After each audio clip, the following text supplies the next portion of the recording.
you are vulnerable as a writer to destruction if you don't have that tie. And in fact, so I felt that really strongly because I follow Marguerite's story, and then she went to Cuba. I mean, this really actually happened. She went to Cuba. So I was like, well, I'd like to write this section of her life in Cuba. She went to Cuba at a time when, it was right before the revolution. What happened? And so I imagined that, and I followed her, and how, did she learn Spanish? How did she learn Spanish? What was her life like? What was her daily life like? I wrote hundreds of pages, but then in the end, I cut it because I was afraid that it would be sort of savaged by critics.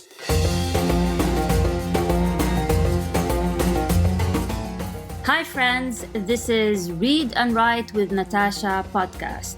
My name is Natasha Tynes and I'm an author and a journalist. In this channel, I talk about the writing life, review books, and interview authors. Hope you enjoy the journey.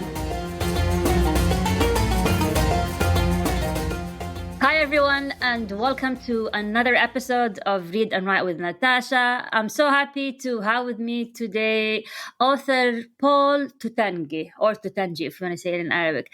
He was born in 1976 to an Arab father and a Latvian mother. His work has been published in the New York Times, Granta, among others. He won a Pushcart Prize, and his latest novel, The Refugee Ocean, was published by Simon & Schuster. So, Paul, so happy to have you here. I read your book, and thank you very much. And I'm so excited to talk about it. See, I have lots of notes here. You have a lot of notes, yeah. I know. I studied really hard. So thank you for having me, Paul.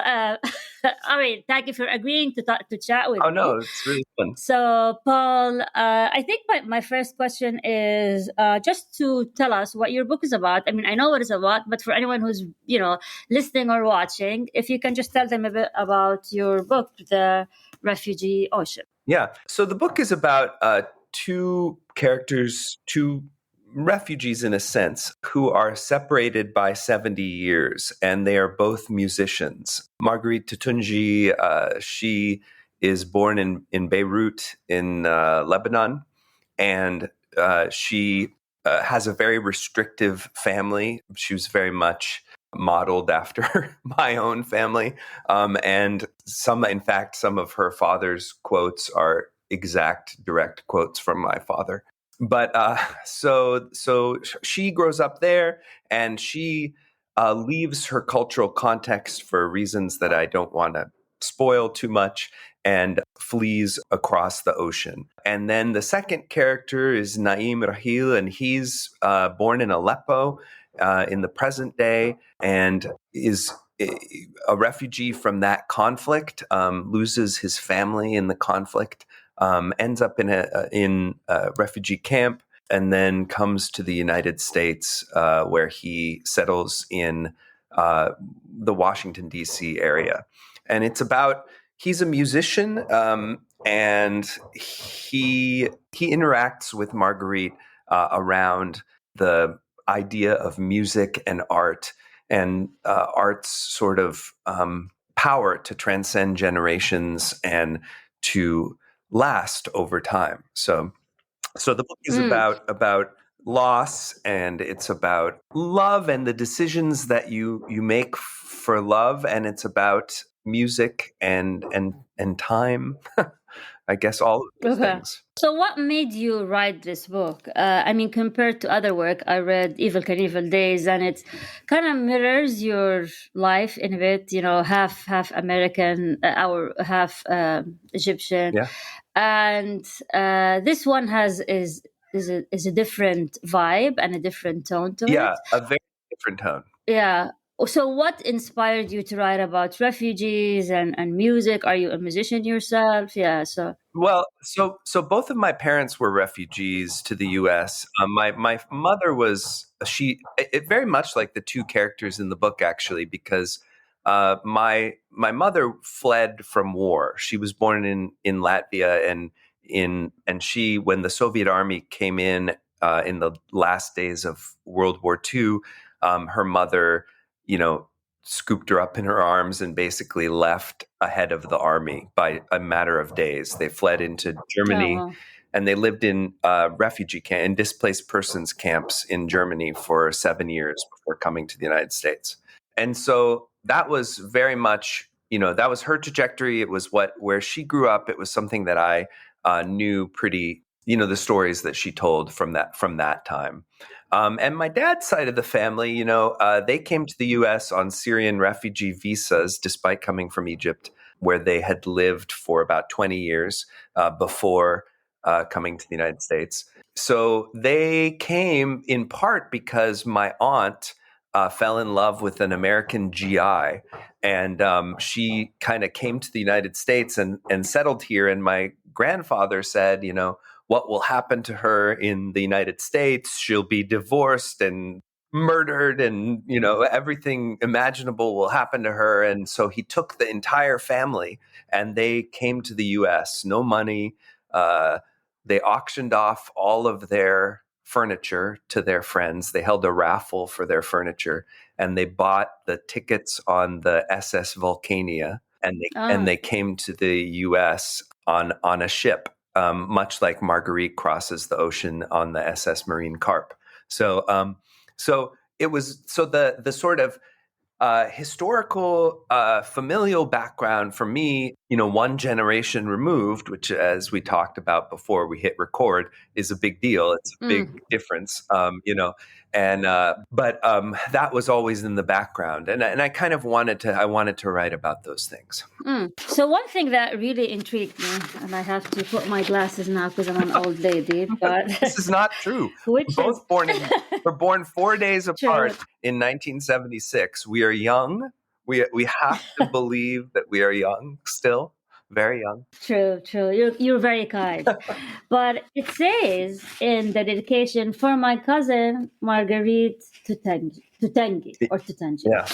So I was like, okay, wait a minute here. So this is kind of like, your name is Pauls Toutonghi, and this is for your cousin. Okay, that's good. And then we talk about another Marguerite here, and she also in the book, her name is Marguerite Tutangi. So you dedicate this book to a real life Marguerite Tutangi, and then you market this book as fiction.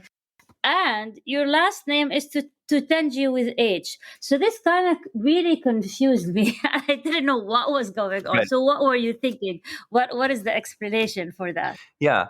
Well, I think that one of the things that I've always been interested in is, with the way, I mean, the way that we pronounce our name comes in part because, the Egyptian je is a g, and so it's like a harder, different dialect. And so they grew up saying, Tutungi. And, but so I think that it's interesting with the idea of Marguerite, and I actually, just had a long exchange with one of my cousins, and Okay. and she said, a different cousin, she said, was this Uncle Edouard's daughter? And and I was she murdered? Was she actually murdered? And because that is a thing that happens in the book. And so, she said it was very shocking to me to read this about our cousin.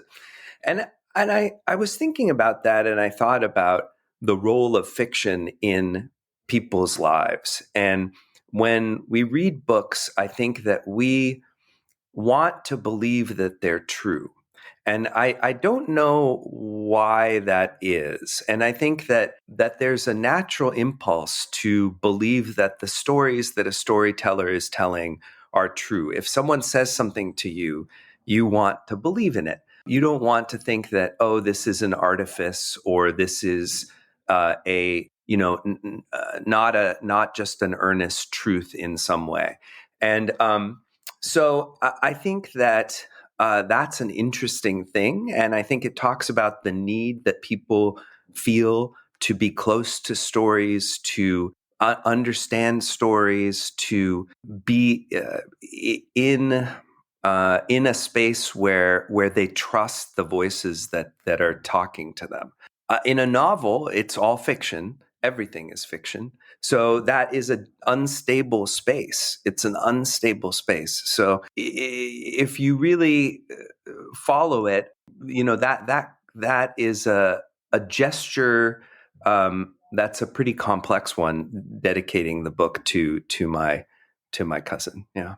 So you're saying that Marguerite Toutongi exists in real life, and she's your cousin. But see, and yeah, she's it's interesting. It's interesting okay. that you want to ask that, right? It's like it's just interesting because people want to know these things. And I mean, books are magic. They are magic, right? And so Okay. and when I was a kid, I read these things, and they it transported me to some other place completely. And I wanted to look at this thing and understand every aspect about it. And I just wanted to perform that trick for people that they performed for me as well. So they I are, see. yeah, they're very much magic. So okay. So the real story of Marguerite, is it similar to the one in the book? Was she also your cousin? Was she also murdered I by? mean, I don't. This is a good question. Because this messed with my head. Like Right. I kept going back and forth. Like what's going on here? I want to know. Like tell me what happened to your cousin. I mean, you opened that door. You have to explain it.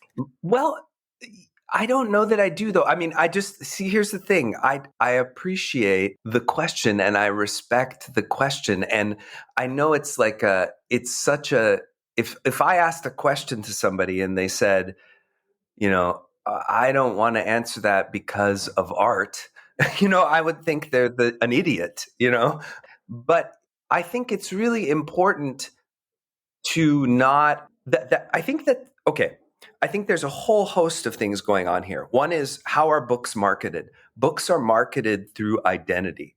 They're marketed through identity. And that itself, when you market identity, you flatten identity because it becomes a commodity. So then your sense of who you are as a human being, I use my sense of who I am as a human being to sell something, to create a monetary thing. It's so disgusting.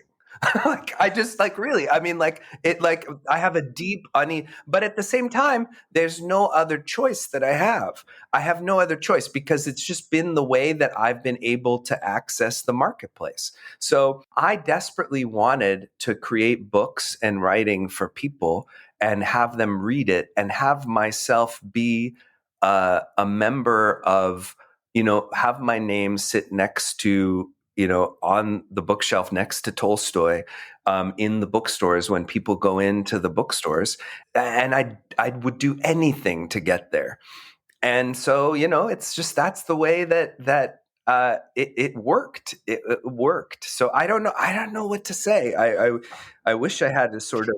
So the answer is there's no answer. There's no answer. There's no there's no yes or no. It was There's no yes or answer. no There's question. no answer.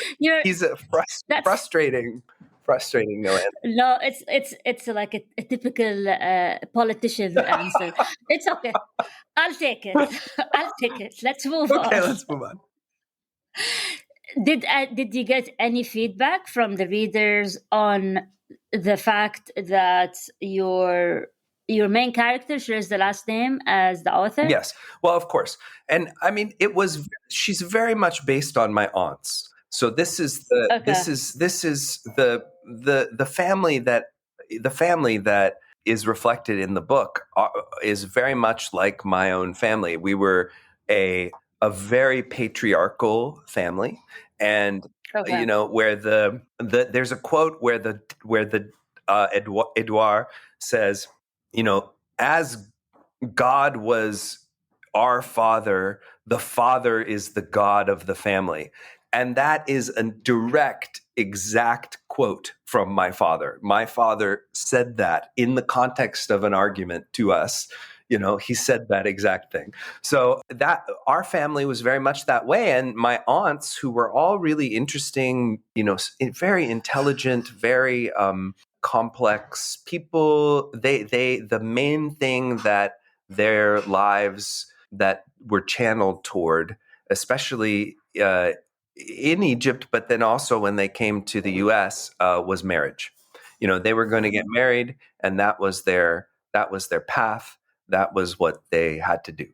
And so that was the sort of genesis of that family, and the constriction that Marguerite feels, because she dreams of being a musician, having some other life, much like I did, where she wanted to be an artist and to follow that dream, and then that dream is taken away from her. So you realize that you kind of created a new genre here. You kind of meshed the fiction with nonfiction, and so you just let's coin a new term. It's called, I don't know, Metafiction. Metafiction. the metafiction, or yeah, it's a metafiction, or maybe the nonfiction fiction.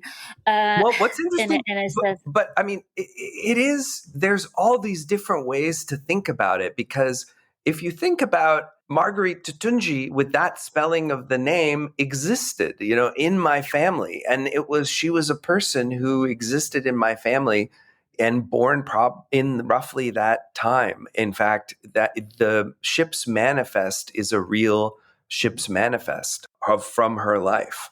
So I know Simon and Schuster probably doesn't want me to say that, but so I'm writing fiction about real people, and people do this with historical fiction all the time. There's a theorist named Walter Benjamin, and he has this quote that I really love, where he says that it is more arduous to honor the name of the memory of the nameless rather than the memory of the renowned. Historical construction should be devoted to the memory of the nameless. And Correct. Yeah. and I think this is true. We have historical novels about King Henry VIII. So why can't we have a historical novel about an average person who lived I see. 70 years ago? Yeah, it makes sense. I think for me, the only jarring point, if you want to call it jarring, was the fact that she shares your last name. Yeah. And what did any readers comment on that, or was it only me? I'm just nitpicking here and being annoying. I mean, I think, yeah. Well, my wife, who is funny, my wife is a writer, and she went to the Iowa Writers Workshop. She's very trained, like a sort of classically trained writer, right? And she read it, and she hated that it was that it shared my character's name. And part of the reason that I did that, quite honestly, was because we're in an environment in publishing today where cultural identity, like I said earlier, publishers desperately need to have a sense of authenticity in cultural identity around a book. For the most part, I mean, Ben Fountain just published a novel that's written from the perspective of a woman from Haiti, which is kind of shocking to me that he did that. But right now, it just feels like the environment around books and writing is one where you need to have identity tie to the thing that you're writing about. And you are vulnerable as a writer to destruction if you don't have that tie. And in fact, so I felt that really strongly, because I follow Marguerite's story, and then she went to Cuba. I mean, this really actually happened. She went to Cuba. So I was like, well, I'd like to write this section of her life in Cuba. She went to Cuba at a time when, it was right before the revolution. What happened? And so I imagined that, and I followed her, and how, did she learn Spanish? How did she learn Spanish? What was her life like? What was her daily life like? I wrote hundreds of pages. But then in the end, I cut it because I was afraid that it would be sort of savaged by critics because I don't have any right to write something from a cultural position of a Cuban characters. How can I do that? I can't do that because I'm So yeah, but you're bringing a case study like American Dirt and what happened with the author yeah, of, you of follow the course, story. yeah, of course. But yeah, but who decides that? Is it the Twitter mob or the X mob? The X The X mob, mob. the Elon mob. No, but I mean, no, but really, who decides that? And what you did is reminds me of me being a journalist in the Middle East, Yeah, which is I'm yeah, self-censoring. Like if I write this, the mukhabarat or the intelligence are gonna come after me. yeah. And in your case, the mukhabarat is the Twitter and the cancel culture, right? 100%. And if and as an author, you're traditionally published and you have to follow the guidelines of your publisher. But I mean, until when we are gonna be following the gatekeepers who are following the trends on Twitter, who mostly of them are trolls who see the word as black and white, and they're deciding the future of publishing and imposing self-censorship in a country where First Amendment is our institutional right? So for me, it's like being back in the Middle East, but the dictators are the Twitter mob. Well, And I agree with that. why are we allowing that? Well, I think I think that what it is it's not an intentional thing. I don't think that anybody sort of in publishing sat around and thought, well, we have to do this or we have to, move our acquisitions in this direction. It's just that Yeah. it's the natural outcome of a many-step process. And the first step was when people started using people's identity as a way to market their books.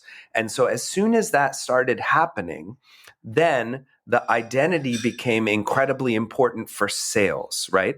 And then once it became important for sales, it became important for acquisitions. And so once it's important for acquisitions, then you have all of the major publishers publishing in this certain way, and then prizes start following along. So there's no way to sort of negotiate a territory that's not kind of clouded by this fact of the market, this market pressure. And yes, I agree with you. It is self-censorship, and I mean it's really sad. I think that I love that. I mean, you look at or Elizabeth Gilbert, who just she wrote a book set in Russia, but like Russia, yeah. a group of angry Ukrainians who hadn't read the book tore it apart on Goodreads, and she doesn't publish it. I mean, it's just astonishing, right? It's astonishing, and I think that writers are very insecure. At least I am very insecure, and desperate for the approval of others, and I won't even Correct. try something if I know that it's not gonna be out there. I probably shouldn't be this honest. I think is a mistake. I should. I think. No. It's all about honesty here. But Uh-oh. so no, I mean, I was thinking, this just inspired me to, of course, I don't have the funds, but create a publishing house called the anti-Twitter cancel culture Twitter publishing house, where people can write whatever they want to, and I'm the editor. Tells them that there is no censorship. We don't care what the good ratings are. We don't care what the Twitter mob says, but as long as you don't cross any legal boundaries, Right. you can publish Right. whatever you want to. You can be a man who writes from the perspective of a woman. You can be a woman, like anything you want to do. Right. And just do this experiment and see See how what it's gonna happens. sell. See what happens. See what Okay, happens, well, you because can.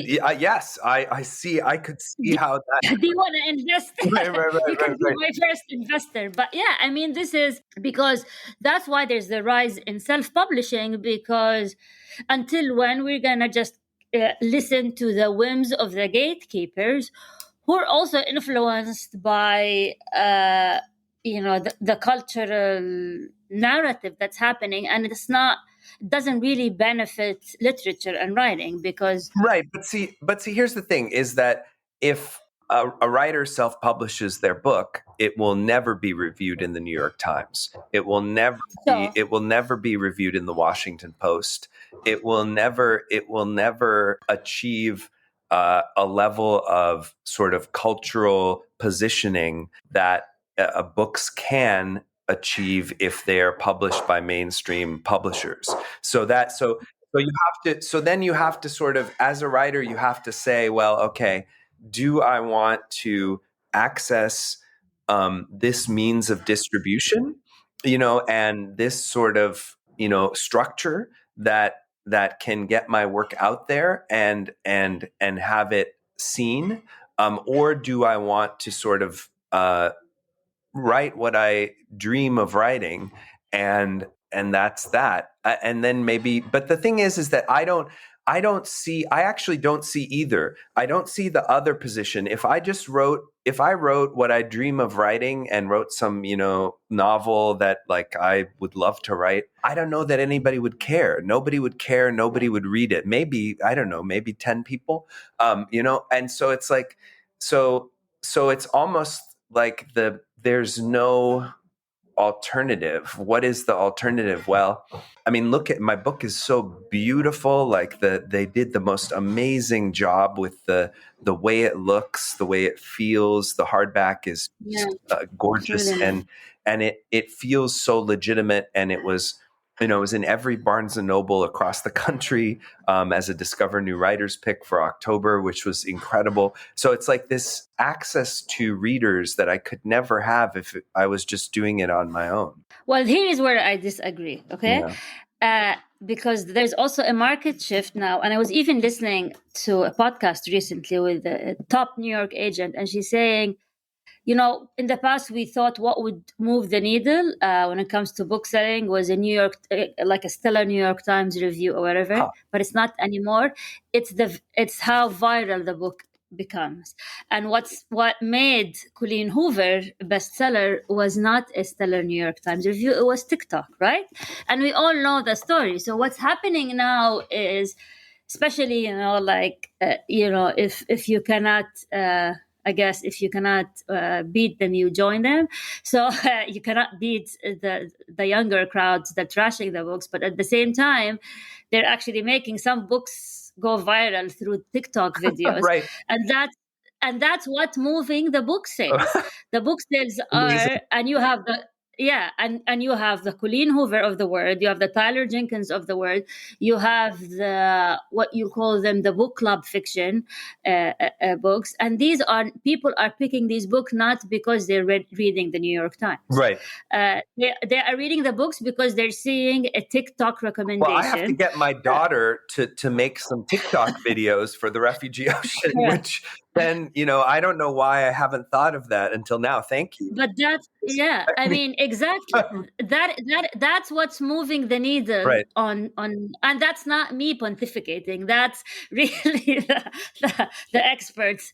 That's what they're saying, and I've seen it. I bought so many books. I mean, don't tell my husband, because like I have a book addiction, and I can give Me you too. my sponsor. Oh my gosh. Yeah. I'll give you my sponsor name at the Hello. the book addict. My name is Paul, and I'm a bookaholic.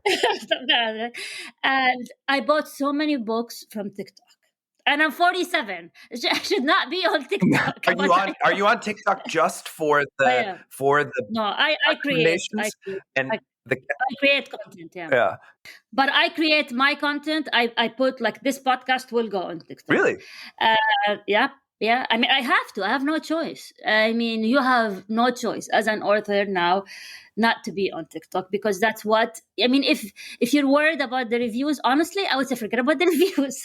Go on TikTok, because that's what's moving the book sales. If you want the, let's say, bored housewives like me, who read, who have a book club, which I do, we're gonna find it mostly from TikTok, from, like, people on the beach at the pool reading it, and these people see it on TikTok, and they say, "Ha! Everyone I see at the pool is reading this book," and this is what make book sales. It's not they're not reading the New York Times and reading the New Yorker and looking for the reviews. They're not. Yes, I mean that's really interesting. It just seems like a completely different world, and it's funny to think about how could you, but on the other hand, I'm not really. I don't want to expend my energy. I have so little time as a human being, Correct. and like Correct. if I go on TikTok, I just can't imagine how what I would possibly do there.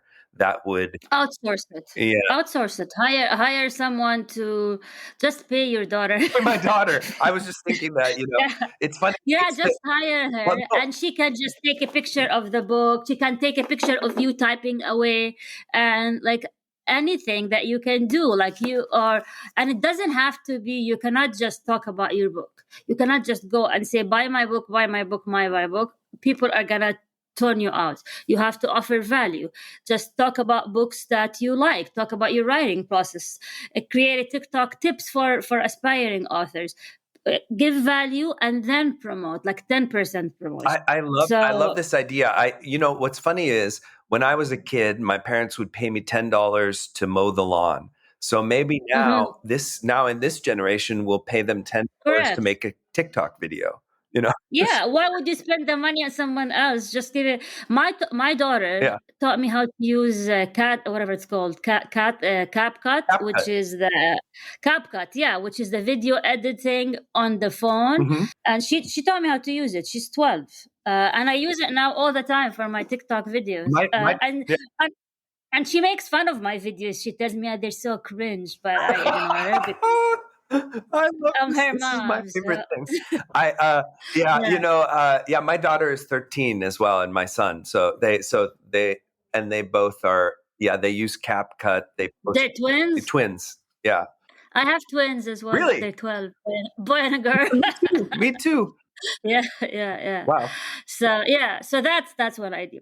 Okay, so I wanna, we don't have much time, Yeah. and you and me can talk, like, I think forever, Yeah. but I wanna, like, ask you something, which is, you're published by, like, the top publishers in the world, and I talk to so many authors here, and, like, my podcast is not like the Joe Rogan podcast, so, but the majority of them, some of them have agents, some of them published by traditional publishers, but the majority of them are having a really hard time being picked by an agent, and having the same success that you have when it comes to being published by the top publishers in the world. So how did you do it? What was your journey? Well, I love that question. Thank you for that question. I mean, I think that there are a couple things that I want to sort of just talk about quickly, which is that internal feeling of success is the most important thing. So I feel like if you're Okay. struggling, if someone's watching this and they're thinking like,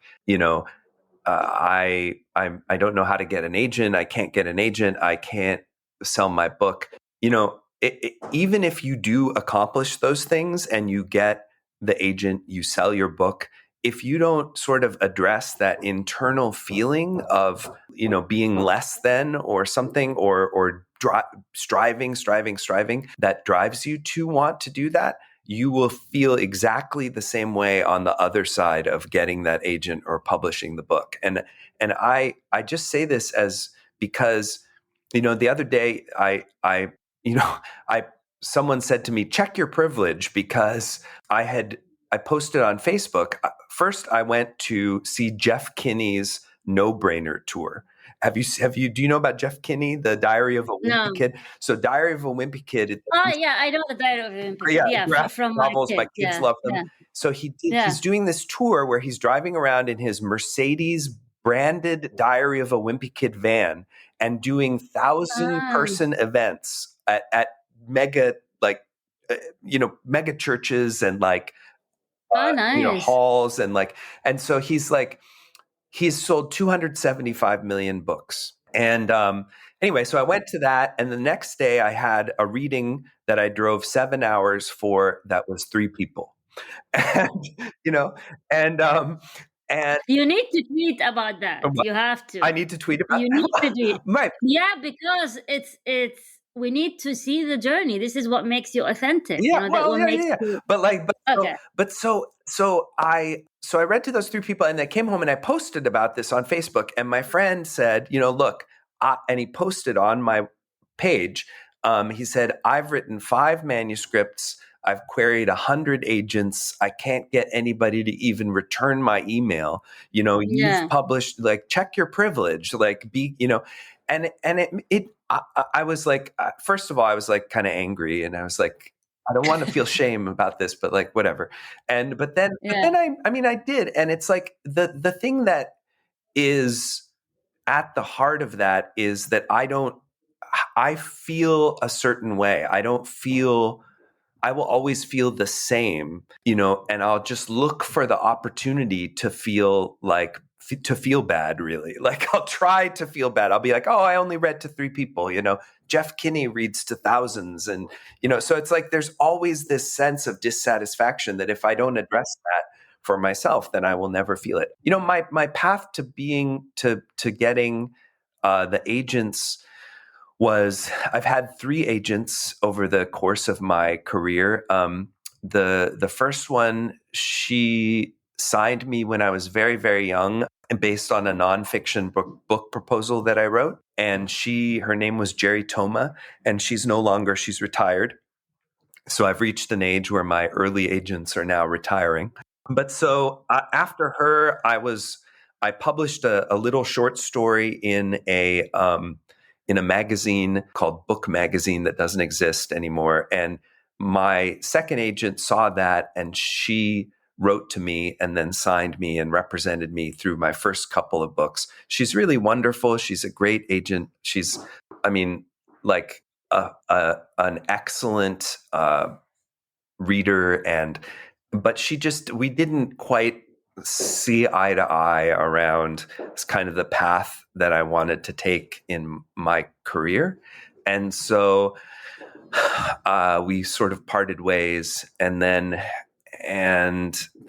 I landed with Bill Clegg, who's my current agent. And the thing that happened was I was referred to him by someone who was his client. And that was the way that the initial contact was made. And I had a manuscript, a project that I sent to him at that point that I had sent to another agent who said no. He said, I don't want this. But Bill saw it and he understood it. And so he agreed to represent me, and he's been amazing. And I've been incredibly lucky to work with him now for 2 books. But it's like, I think that to get to the agent, the best way is through someone who is an existing client who can refer you to them, because it's going to be extremely difficult to to just cold call the agent and get to them. I mean, that's and then that raises a whole bunch of other questions, which is then how do you meet people who are clients of agents? And then it's sort of disingenuous if you're trying to get to know someone because you want them to refer you to their agent, which is weird. So you just kind of, I don't know. It's like if you're in the world of writing, maybe you'll meet those people and make those referrals. I mean, it's difficult because they are these gatekeepers. They're these gatekeepers, and the gates are shut. And so for me, I was like, when I was when I figured out that this system existed, because we're 47 right now, somebody who's 23 and is trying to figure out how books are bought and sold, they can go online and they can just research that and figure it out very easily. But when we were 23, if you wanted to know how books were bought and sold, it was like a secret society. You had to know a handshake and and so like when I figured that out, I was like, okay, well, so this is the system. I want to get into this system. So what do I do to get into this system and get my voice out there? So that was what I sort of pursued single-mindedly. So here's an idea: start a podcast and have someone on the podcast called Pauls Toutonghi on the podcast, a character, and then ask Paul to refer you to his agent. This is amazing. See? Yeah, right. I figured it out. Right, I love it.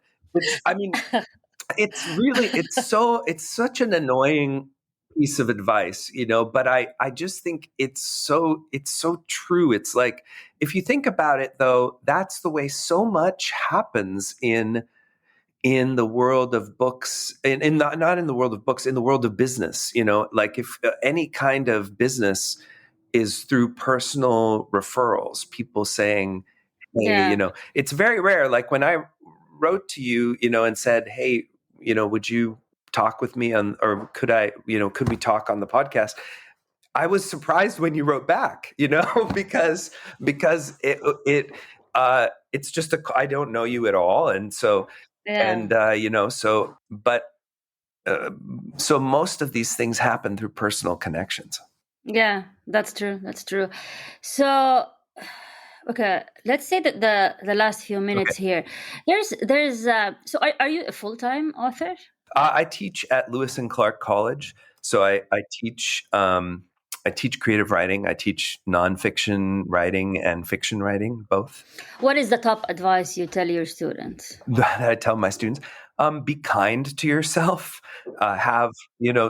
Shut up those angry voices that are telling you that they're terrible, that you're a terrible writer, and that your project is not worthwhile. The self-doubt that sets in when you're 60% of the way through any project, you almost 100% of the time will doubt it. So that's the thing, and then the other thing is read a lot. I mean, I think it's really important for writers to read a ton, to be reading constantly books, so that not only so that you can understand what kind of sort of book you want to put out into the world, but also because it's like your tool bag. You learn all these things just by reading, so read a lot, be kind to yourself, ignore the self-doubt, and focus on your sentences. I mean, we spend a lot of time working on individual sentences and trying to make them strong, one at a time. Is the future bright? Are we gonna have the next? What do you think? I don't. I mean, there are some new authors that are like, I just finished Yellowface. Oh yeah. Have you read Yellowface? Mm-hmm. Oh my God, it's amazing. Brilliant, I mean, right? Yeah, it's brilliant. I mean, and she's what's her name? R.F. I forgot her name, the author. But anyways, she like brilliant, and she's very young. I think, I don't know, is she even 30? Kwong, but R.F. Kwong. Yeah, R.F. Kwong. Yes, Yeah, she's just amazing. I mean, and even her satire of the publishing industry in that book was amazing for me to come from someone from her generation. She is like, she did not drink the Kool-Aid. She like rose above the Kool-Aid in a sense. And, people like her really renewed my hope for the new generation of authors that are coming. I mean, what do you think? I mean, I have students who are brilliant. I mean, they are really great writers. And so I do have hope in that sense, that I do have I'm continually amazed by the work that some of my students do, and then I'm amazed in other ways as well by some of the students Okay. in not good ways, maybe. But yes, I have lots of students who are pretty amazing, and there are lots of voices. I mean, Omar Al-Akkad is an incredible writer. You Yeah. know, there are so many. There are so many young writers who are doing brilliant work, and so I'm hopeful in that sense. It's tough to be hopeful about the world, maybe right now, but hopefully we won't, run out of water, and yes, who knows, Yeah. Yeah. So last thing, what are you working on? So right now, I started a new book. I am working on a novel that's set in Cannes in 1939, right before the Second World War. It's about sort of the film festival, I guess. And then Ah. it's a historical novel. I'm working on it, but also in the lag time between when I finished the book and then it was published, it was like 16 months. My wife and I wrote a thriller, and so Ah, I don't nice. know what's going to happen with that, if we're going to publish it or not, but we worked on that. So I'm working on a That's historical great. novel and uh, and kind of a thriller, I guess. Do you write every day? I try to.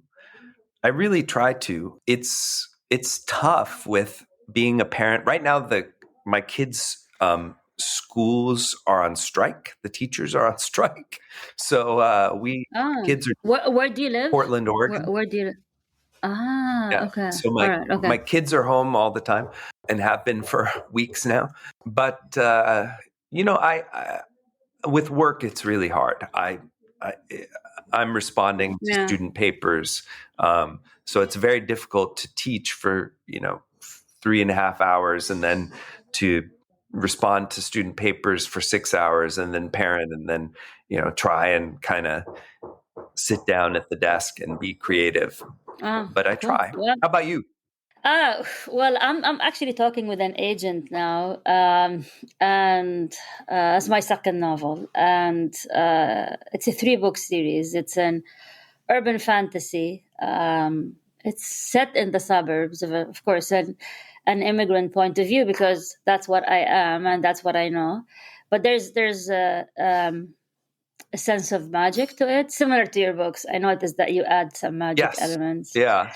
And yeah, so I gave it to an agent, and the agent's interested, but she said that it has some issues, and she suggested I work with an editor. So I'm working now with an editor, and I'm gonna resubmit, and we'll see where it takes me. So the first one was a small press, and then I did up self publishing, and now I'm trying a more traditional route. But I'm open to anything. I don't want to box myself to this or that. I just want to publish. If only 5 people read it and only one person is somehow changed by it, that's enough. Right. But yeah.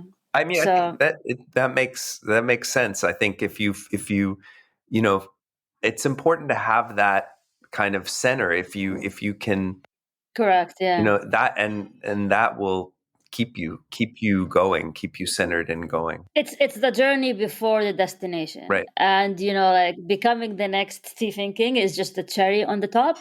But enjoying the journey and knowing what you want to get out of the journey, for me, is better than being a New York Times bestseller. Because again, how do you define success? Right. Because you can keep going. Like, that's not enough. I want to say, Yeah. but You could keep yeah. going. Yeah. Yeah. And it's I mean, the poet, I